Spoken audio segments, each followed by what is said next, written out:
வணக்கம். தினமலர்.com மாலை 4 மணி செய்திகள். முக்கிய நிகழ்வுகள். ஜார்க்கண்ட் மாநில முதல் பாரதிய ஜனதா முதல்வராக ரகுபர் தாஸ் தேர்வு. எம்எல்ஏக்கள் கூட்டத்தில் ஒருமித்த முடிவு. ஜெயலலிதா சொத்து சேர்ப்பு மேல்முறையீட்டு வழக்கு தொடர்பாக திமுக திடீர் மனு. அரசு வக்கீலாக பவானி சிங் ஆஜராக கடும் எதிர்ப்பு. அசாமில் பயங்கரவாதிகள் தேடுதல் வேட்டையை தீவிரப்படுத்த ராணுவ தளபதி உறுதி. மத்திய உள்துறை அமைச்சர் ராஜ்நாத் சிங்குடன் ஆலோசனை. விரிவான செய்திகள். ஜார்க்கண்ட் மாநில முதல்வராக ரகுபர் தாஸை பாரதிய ஜனதா எம்எல்ஏக்கள் தேர்வு செய்துள்ளனர். மொத்தம் 81 தொகுதிகளை கொண்ட ஜார்க்கண்ட் மாநில சட்டசபை தேர்தலில் பாரதிய ஜனதா தலைமையிலான கூட்டணி 42 தொகுதிகளில் அமோக வெற்றி பெற்றது. புதிய முதல்வரை தேர்வு செய்வதற்காக பாரதிய ஜனதா எம்எல்ஏக்கள் கூட்டம் தலைநகர் ராஞ்சியில் நடந்தது. மத்திய சுகாதாரத்துறை அமைச்சர் ஜே.பி. நட்டா மேற்பார்வையில் நடந்த இக்கூட்டத்தில் ஜார்க்கண்ட் மாநில முதல்வராக ரகுபர் தாஸை தேர்வு செய்வதென ஒருமனதாக முடிவெடுக்கப்பட்டது. ஜார்க்கண்ட் மாநில பாரதிய ஜனதா தலைவர்களில் முக்கியமானவரும் 3 முறை முதல்வர் பதவி வகித்தவருமான அர்ஜுன் முண்டா தனது சொந்த தொகுதியான கர்சவான் தொகுதியில் தோல்வியை தழுவியதன் காரணமாகவே ரகுபர் தாஸ் முதல்வராக தேர்வு செய்யப்பட்டுள்ளார். முதல்வராக தேர்வான பின் ரகுபர் தாஸ் கூறுகையில், ஜார்க்கண்ட் மாநில மேம்பாட்டுக்காக பாடுபட போவதாகவும் ஊழலுக்கு எதிராக போரிடுவேன் என்றும் உறுதிபட கூறினார். ஜார்க்கண்ட் மாநிலத்தில் 32% பேர் பழங்குடி இனத்தவரே வசிப்பதால் அந்த இனத்தைச் சேர்ந்தவர்களே முதல்வராக தேர்வு செய்யப்பட்டு வந்தனர். ஜார்க்கண்ட் உதயமாகி 14 ஆண்டுகளுக்கு பிறகு முதல் முறையாக பழங்குடி இனத்தவர் அல்லாத முதல் முதல்வர் என்ற சிறப்பை ரகுபர் தாஸ் பெற்றுள்ளார். ஜாம்ஷெட்பூர் கிழக்கு தொகுதியிலிருந்து தேர்வு செய்யப்பட்ட ரகுபர் தாஸ் 1980ஆம் ஆண்டு பாரதிய ஜனதாவில் சேர்ந்தார். பாரதிய ஜனதா மாநில தலைவராக இருமுறை தேர்வான ரகுபர் தாஸ் பாபுலால் மராண்டி தலைமையிலான அரசில் அமைச்சரானார். 2009ஆம் ஆண்டில் சிபுசோரன் தலைமையிலான கூட்டணி ஆட்சியில் துணை முதல்வராக பதவி வகித்துள்ள 59 வயது நிரம்பிய ரகுபர் தாஸ் பாரதிய ஜனதா கட்சியின் துணைத் தலைவராகவும் உள்ளார். ஜெயலலிதாவின் மேல்முறையீட்டு மனு விசாரணையின் போது அரசு தரப்பு வக்கீலாக பவானி சிங் தொடர்வதற்கு திமுக பொதுச் செயலாளர் அன்பழகன் எதிர்ப்பு தெரிவித்துள்ளார்.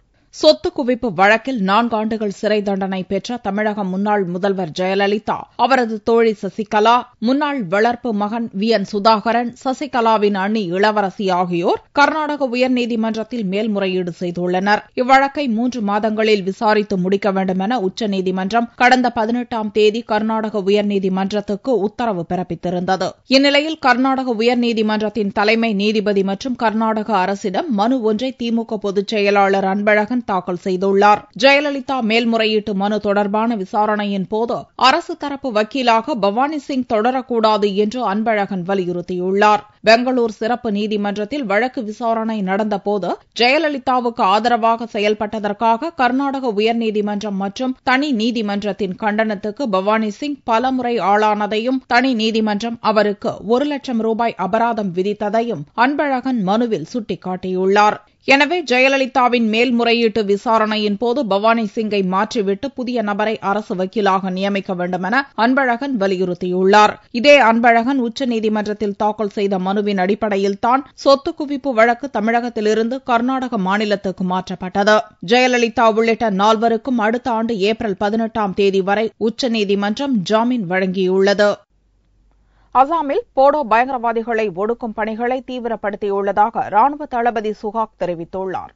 அசாமில் போடோ இன மக்களுக்காக தனிநாடு அமைக்கும் நோக்குடன் செயல்பட்டு வரும் போடோலாந்து தேசிய ஜனநாயக முன்னணி எனும் பயங்கரவாத இயக்கத்தினர் அப்பாவி பழங்குடியினர் மீது கடந்த வாரம் நடத்திய தாக்குதலில் பலியானோரின் எண்ணிக்கை 83ஆக உயர்ந்துள்ளது. இதனால் பல்லாயிரக்கணக்கான பழங்குடி இனத்தவர் தங்களது வீடுகளை விட்டு ஓட்டம் பிடித்ததால் சோனித்பூர், கோக்ரஜார் மாவட்டங்களில் பதட்டம் நிலவுகிறது.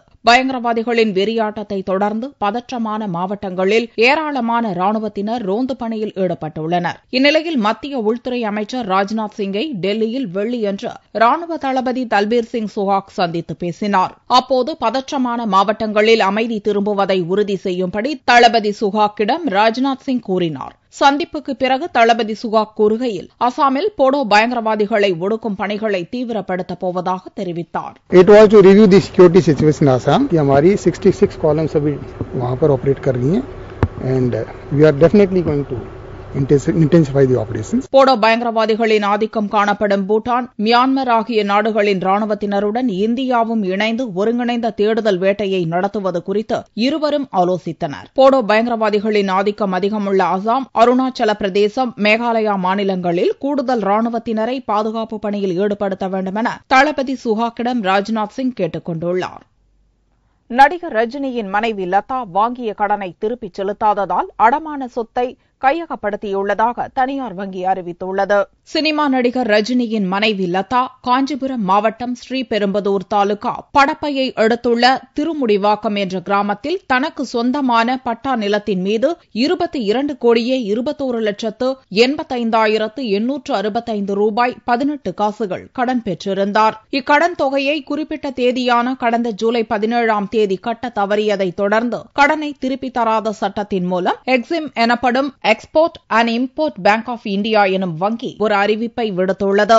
இதன்படி வாங்கிய கடனுக்கு ஈடாக லதா ரஜினிகாந்த் அடமானம் வைத்த திருமுடிவாக்கம் நிலத்தை கையகப்படுத்தியுள்ளதாகவும் அச்சொத்தை யாரும் வாங்க வேண்டாம் என்றும் அறிவித்துள்ளது. இது தொடர்பாக வெள்ளியன்று ஆங்கில நாளிதழில் விளம்பரமும் செய்யப்பட்டுள்ளது. மீனவர்களுக்கு தனி அமைச்சகம் அமைக்க மத்திய அரசை வலியுறுத்துவோம் என்று தமிழக பாரதிய ஜனதா கட்சி தலைவர் தமிழிசை தெரிவித்துள்ளார். உலகம் முழுவதும் டிசம்பர் 26 சுனாமி நினைவு தின 10ஆம் ஆண்டு வெள்ளியன்று அனுசரிக்கப்பட்டது. தமிழக பாரதிய ஜனதா சார்பில் சென்னை மெரினா கடற்கரையில் நடந்த நிகழ்ச்சியில் கட்சித் தலைவர் தமிழிசை உள்ளிட்டோர் அஞ்சலி செலுத்தினர். அப்போது செய்தியாளர்களிடம் பேசிய தமிழிசை மீனவர் நலன் காக்க தனி அமைச்சகம் உருவாக்க வலியுறுத்துவோம் என்று கூறினார். சமுதாயத்திற்காக தனி அமைச்சகம் ஏற்படுத்த வேண்டும் என்ற கோரிக்கை பாரதிய ஜனதா கட்சியின் சார்பில் முன்வைக்கப்பட்டுக் கொண்டிருக்கிறது. அது நிச்சயம் நடைமுறைப்படுத்தப்படும். கடலூர் மாவட்டத்தில் அப்பகுதி மீனவர்கள் நினைவு அஞ்சலி செலுத்தினர். கடற்கரையில் மெழுகுவர்த்தி ஏந்தியும் உயிரிழந்த பகுதிகளில் பால் ஊற்றியும் நினைவு தூணில் மலர் தூவியும் வழிபட்டனர். சுனாமியால் உயிர் நீத்த மக்களுக்கு 10 ஆண்டு நிறைவு பெற்று 11ஆம் ஆண்டு தொடக்க விழாவுக்கு சுனாமியால் உயிரிழந்த மக்களுக்கு கடலூர் மாவட்டம் மஞ்சகுப்பம் இடுகாட்டில் அத்தனை உயிரிழந்த மக்களையும் ஒன்றாக சேர்த்து புதைத்த இடத்தில் எங்களுக்கு மணிமண்டபம் கட்ட வேண்டும். தமிழக கடலோர மாவட்டங்களில் சுனாமி நினைவு தினம் அனுசரிக்கப்பட்டது. சுனாமியால் உறவுகளை இழந்தோர் தங்களது உணர்வுகளை கட்டுப்படுத்த முடியாமல் கதறி அழுது அஞ்சலி செலுத்தினர்.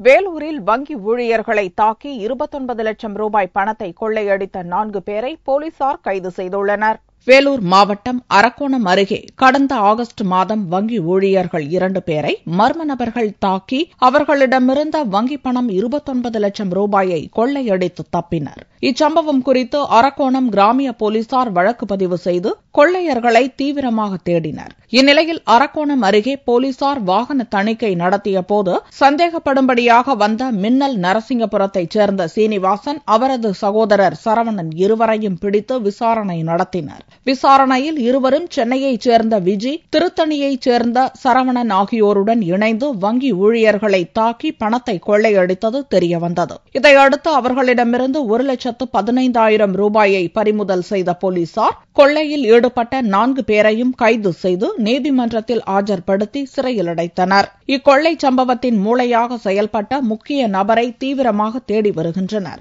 கைதான இக்கும்பல் தமிழகத்தில் பல்வேறு இடங்களில் வழிப்பறியில் ஈடுபட்டுள்ளது தெரியவந்துள்ளது.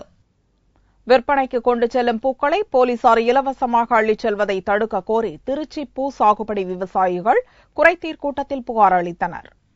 திருச்சி மாவட்ட கலெக்டர் அலுவலகத்தில் வெள்ளியன்று விவசாயிகள் குறைதீர் கூட்டம் நடந்தது. இக்கூட்டத்தில் மாவட்டம் முழுவதிலும் இருந்து வந்த விவசாயிகள் பலர் பங்கேற்றனர். அப்போது பூக்கள் சாகுபடி செய்யும் விவசாயிகள் பலர் எழுந்து ஸ்ரீரங்கம் சந்தைக்கு விற்பனைக்காக பூக்கள் கொண்டு வரும்போது போலீசார் வழியில் மறித்து இலவசமாக அள்ளிச் செல்வதாகவும் இதை தடுக்க வேண்டும் என கூறி வருவாய் அலுவலர் முன்பு பூக்களை கொட்டி எதிர்ப்பு தெரிவித்தனர். பூ விவசாயிகள்லாம் ஸ்ரீரங்கம் சந்தைக்கு பூ எடுத்துட்டு போகும்போது எல்லா இடத்துலயும் நிறுத்தி போலீஸ்காரங்க அவங்களுக்கு வேண்டிய பூவை எடுத்துக்கிறாங்க. என்ன லாபம் கிடைக்கும் அவங்களுக்கு? ஏற்கனவே விவசாயி 10 8 தான் படாத பாடுபட்டுக்கிட்டு இருக்கான். குடும்பத்தை ஓட்டக்கூடிய ஒரு வறிய சூழ்நிலை இருக்கக்கூடிய இந்த பூ விவசாயிகள்ட்ட இருந்து இந்த பூ எடுக்கிற போலீஸ்காரங்க தயவு செஞ்சு அந்த பழக்கத்தை மாத்திக்கணும். சந்தையில் உள்ள பூ கமிஷன் மண்டி ஊழியர்கள் தர்ம பூ, சாமி பூ என பூக்களை இலவசமாக பெற்று செல்வதால் தங்களுக்கு பெரும் நஷ்டம் ஏற்படுவதாகவும் விவசாயிகள் வருத்தம் தெரிவித்தனர். இந்நிலையில் கரும்புக்கு குறைந்த விலை கொடுப்பதால் வருங்காலங்களில் எலிக்கறி சாப்பிடும் நிலைக்கு தள்ளப்பட்டு விடுவோம் என கூறி தஞ்சையில் நடந்த குறைதீர் கூட்டத்தில் விவசாயிகள் எலியுடன் வந்து பங்கேற்றதால் பரபரப்பு நிலவியது.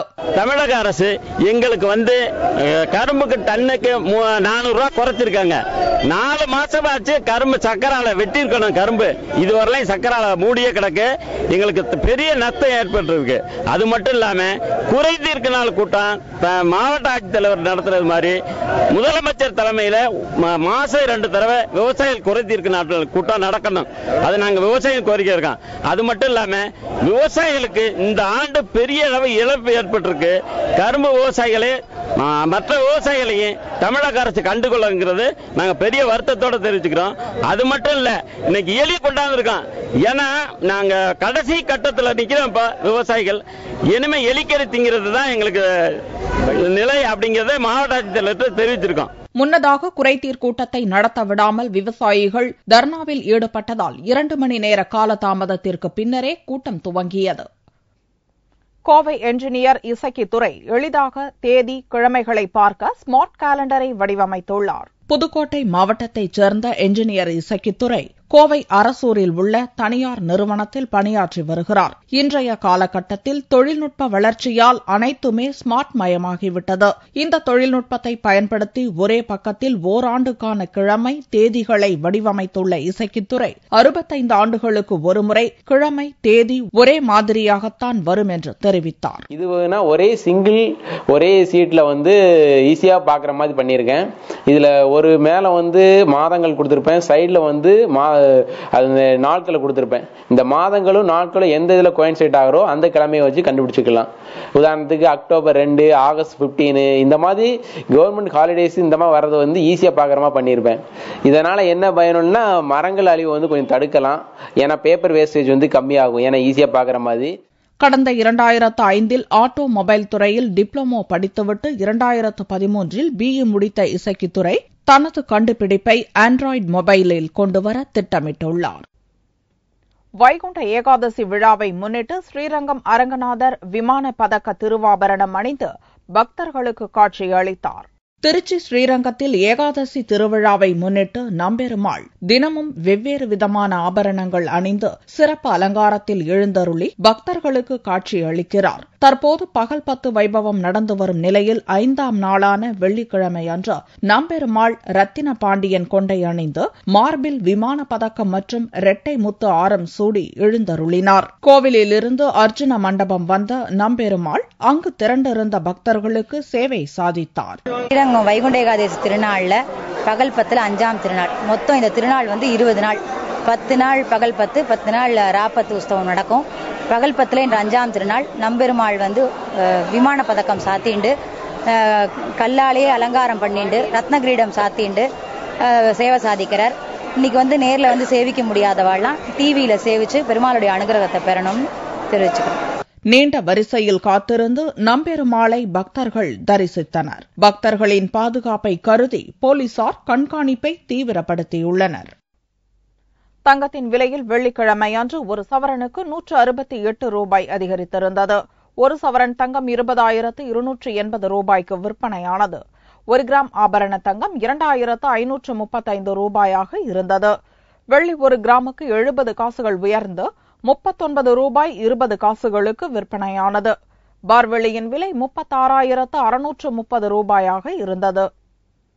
அழகியுடன் குத்தாட்டம் போட்டு ரூபாய் நோட்டுகளை அள்ளி தெளித்த குஜராத் போலீஸ் சப் இன்ஸ்பெக்டர் மீது இலாகா பூர்வ விசாரணைக்கு உத்தரவிடப்பட்டுள்ளது. மொபைல் போன் கலாச்சாரம் பெருகிவிட்ட காரணத்தால் விஐபிக்கள் சர்ச்சைகளில் சிக்குவதும் அதிகரித்து வருகிறது. குஜராத் மாநிலம் சூரத்தில் சப் இன்ஸ்பெக்டராக பணியாற்றும் சோலங்கி என்பவர் விஸ்வகர்மா பூஜை நிகழ்ச்சியின் பாதுகாப்பு பணிக்காக அகமதாபாத் சென்றார். அங்கு பணி நேரத்தில் பாருக்கு சென்ற போலீஸ் அதிகாரி சோலங்கி போதையில் நடன அழகியுடன் சேர்ந்து ஹிந்தி பாடலுக்கு குத்தாட்டம் போட துவங்கினார். அதோடு ரூபாய் நோட்டுகளை அழகி மீது அள்ளி தெளித்திருக்கிறார்.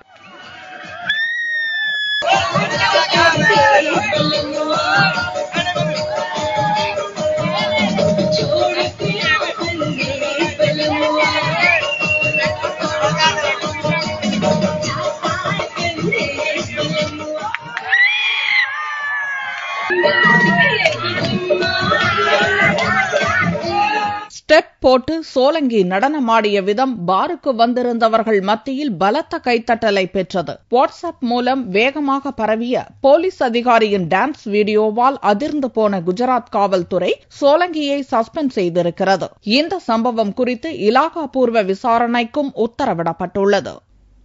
மீண்டும் செய்திகள் இந்திய நேரப்படி இரவு 8 மணிக்கு. வணக்கம்.